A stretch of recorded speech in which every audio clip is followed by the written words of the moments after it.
This is News Trail, your daily dose. It's Thursday, 7th April 2022. Welcome to News Trail. I am Adetola Kayode. For the first time, Nigeria is setting in motion a national policy on maintenance as President Muhammadu Buhari gives assent to Executive Order 11 on national public buildings maintenance. Speaking shortly before appending his signature at the Federal Executive Council meeting, Mr. President directed all ministries, departments and agencies to set up maintenance departments in line with the provision of the new executive order as it now gives legal backing to the country's national maintenance policy following its earlier approval by the Federal Executive Council. President Buhari added that government had already started operating the policy by asking some of its buildings, like the Federal Secretariat at Abuja and 24 others spread across the country, be given facelift.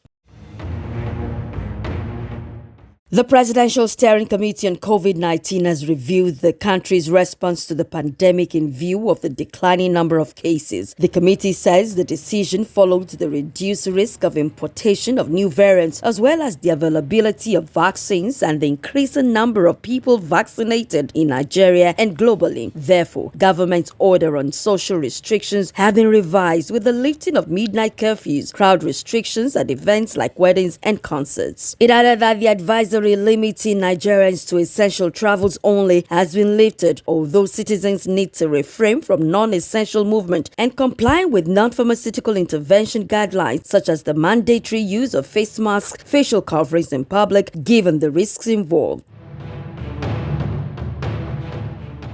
The Lagos State government has set up an 18-man committee to oversee the affairs of all motor parks and garages in the state. This is in fulfillment of the government's promise to ensure that events in the National Union of Road Transport Workers, NURTW, are not allowed to threaten law and order. With this, government has exercised its constitutional powers to ensure peace in all parks. Members of the committee include Hakeem Odumosu, AIG retired, who will serve as government liaison officer, Musiliu Ayinde Akinsoya, chairman, Sulaiman Ojora, deputy chairman, and others. The government had on March 10 suspended NURTW operations in all parks and garages following the tensions sparked by some events in the union.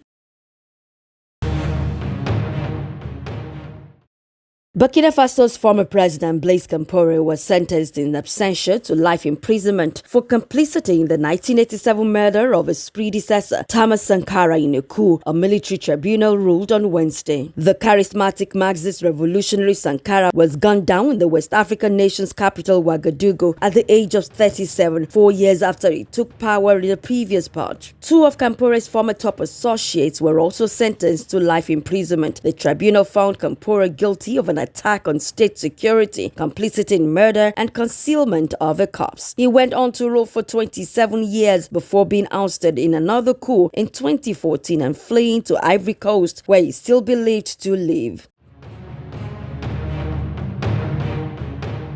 And that's it on News Trail for today. Many thanks for connecting. Please do not forget to like, comment, share, and subscribe to my YouTube channel, Adetola Kayode. Have a terrific day ahead.